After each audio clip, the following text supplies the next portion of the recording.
6.3 Numerical Model by Aaron Sparrowhawk. So firstly, we have to understand what is the numerical model. The numerical model is split into three different areas almost: linear motion, angular motion, and projectile motion.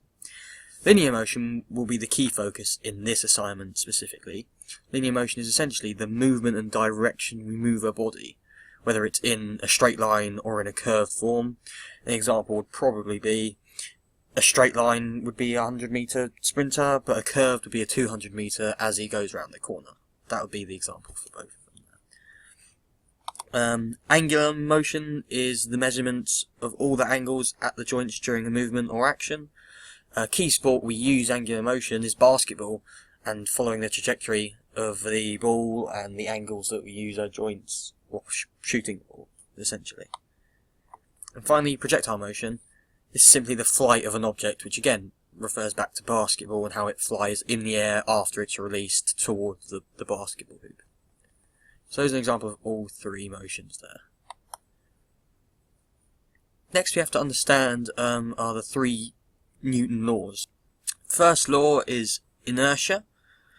This is the law where an object's reluctance to change its motion. The object can be still or moving.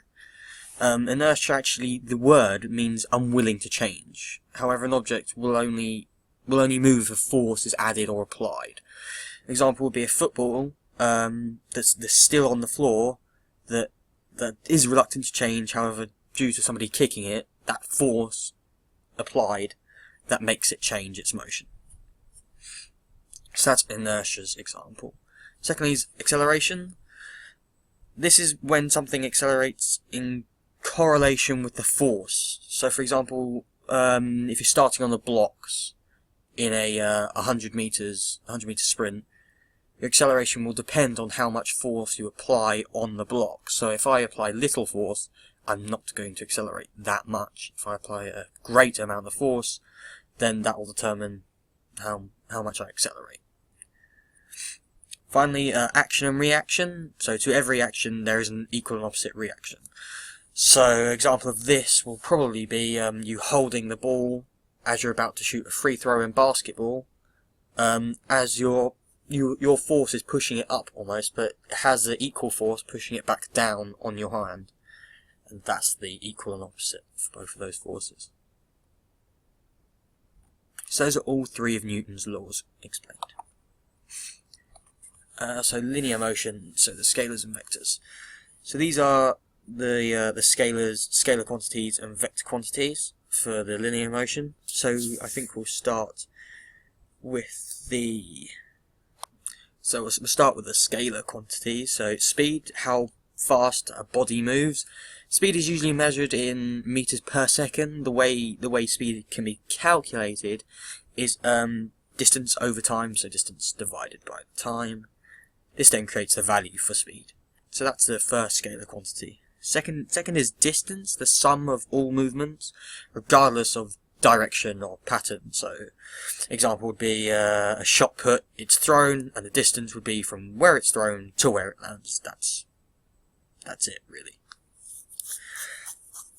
Acceleration is the final scalar quantity. Acceleration is the speed in which an object or a body moves from still to moving. An example of this would be a bobsled, which starts still and accelerates at a high speed before stopping again.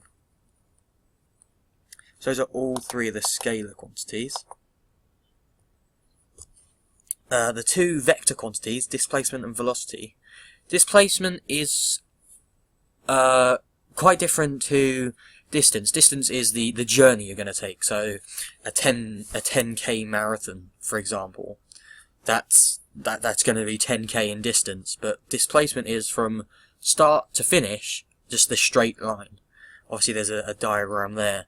So the displacement will usually be shorter in that example. So it doesn't account any bends or anything like that. It's a straight point-to-point displacement. Velocity. So this is how quickly a body has moved in resultant direction. It's measured in meters per second. However, to calculate velocity, it's displacement over time. Sorry, not distance. Displacement over time. Centre of mass. So, centre of mass is a little bit more complicated. Firstly, before I explain the centre of mass, you have to understand what the mass actually is and what mass means. Mass is the amount of material which an object is made up of, and the distribution of the material inside that object. The centre of mass is constantly changing due to somebody's position and the effect that gravity is having. So when you're trying to locate a centre of mass, two things have to be taken into account. First is the line of gravity and the base of support. An example would be in basketball going up for a rebound. Before he leaps into the air, his or her centre of mass will roughly be located just below the belly button. When they crouch down, however, their centre of mass lowers in order to stay balanced and ready to jump. When they're in the air, the centre of mass again changes to keep the body balanced. However, the centre of mass does not always stay inside the body. Sometimes it does leave and enter depending on what sport and what position you're in. So that's the first thing you need to take into account. Secondly is stability. And stability relates to how difficult it is to disturb somebody's balance from a balanced position. If a person has a high centre of mass and a small base of support, this will equate to lower stability levels when jumping up and to get the rebound. In order to maintain stability, the centre of mass should be kept as low as possible. So for that you would have to be crouched or something like that, which isn't actually ideal for some sports. And the base of support should be wider as well, so your legs should be quite far apart in order to stay stable. That's the base of support, is the measurement between both legs. This means that when a basketball player is in a defensive stance, their bodies are very low, which means their centre of gravity is also low. Their base of support is also very wide, meaning it contributes to better stability when sliding and defending a player, because you have to be stable in order to move and guard different positions at different times. However, within other sports, such as gymnastics, you have to be unbalanced to do certain tasks, like on the horse or something like that.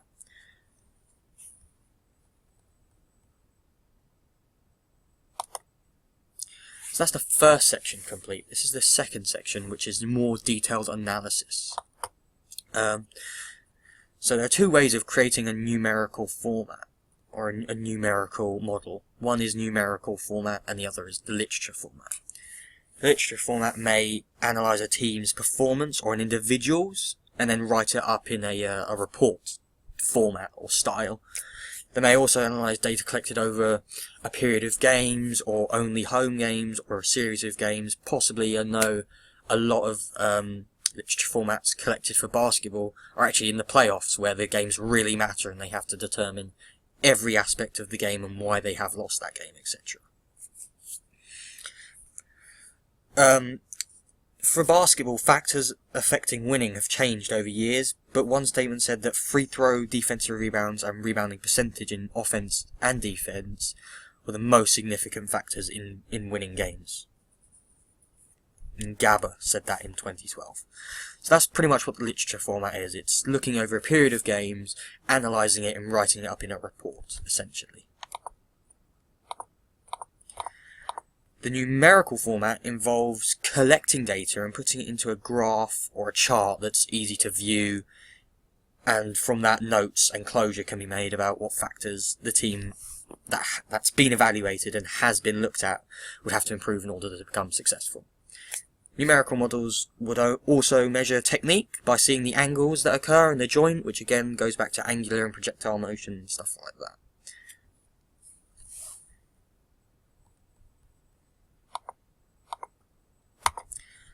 So the method. These are the three protocols that we went through in order to do our numerical model.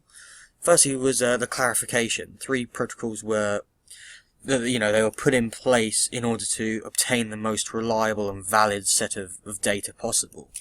Performers would first jump a 45-degree angle with their hands on their hips to see how effective their concentric contractions were. They would then perform the same for a 90-degree knee bend to see if there was any difference. The final jump would be a counter movement jump, which is essentially where it's a normal static jump. Nobody is affecting anything. You don't have to stay at any angle at all, and their arms are totally free. So that's the clarification of protocols. So the participant preparation.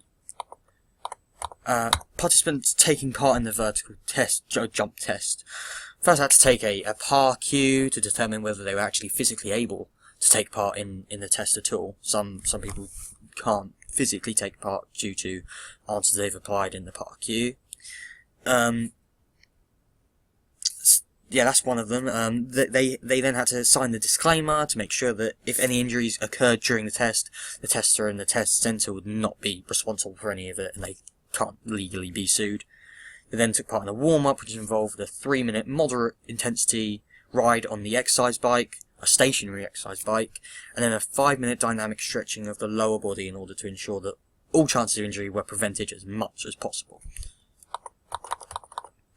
The equipment preparation. In order to obtain valid and reliable data, the equipment used had to be properly calibrated and checked before the test. The force plates that were used to measure the jumps, both performers first had to be calibrated and checked, and the weight of both of the performers had to be analysed and put in.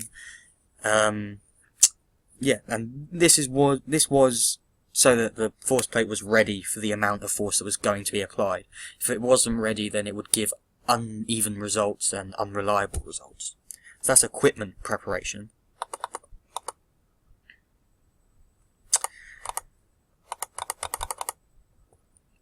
Some of the equipment we used was very, very technological. The camera we used was put at perpendicular angles to the performer, so that all angles whilst the performer was jumping could be read correctly and could produce data. The camera was also put a correct height as well to display the performer, and using triangulation method, so that when they jump, the whole body could remain in shot and focus, so we could see the joints. We also looked at the planes of motion and axes on the performer would be completing the task as this would affect where the camera would be and the position it would be in. As this is a static vertical jump, the task would be completed on the sagittal plane and the vertical axis. Frames per second and shutter speed was also taken into consideration when setting up the camera. It was set at high frames per second, so we could analyse the jump effectively and draw conclusions. Also, fast shutter speed allowed to capture the accelerating motion upward trajectory motion clearly, and allowed our measurements of angles to be more accurate when evaluating the jump. Finally, the way we measured the angles at the knee was using a goniometer that was used to measure angles that the performer had to have, so the 45 and the 90 degree knee bend. Obviously we can't physically make them stay in that setup. They can't stay at 45 exactly for 2 minutes while the plate was set up, but the goniometer helped them get the original position. So that's for the method and process. Finally, this is the numerical model, photographic evidence. That's the performer jumping.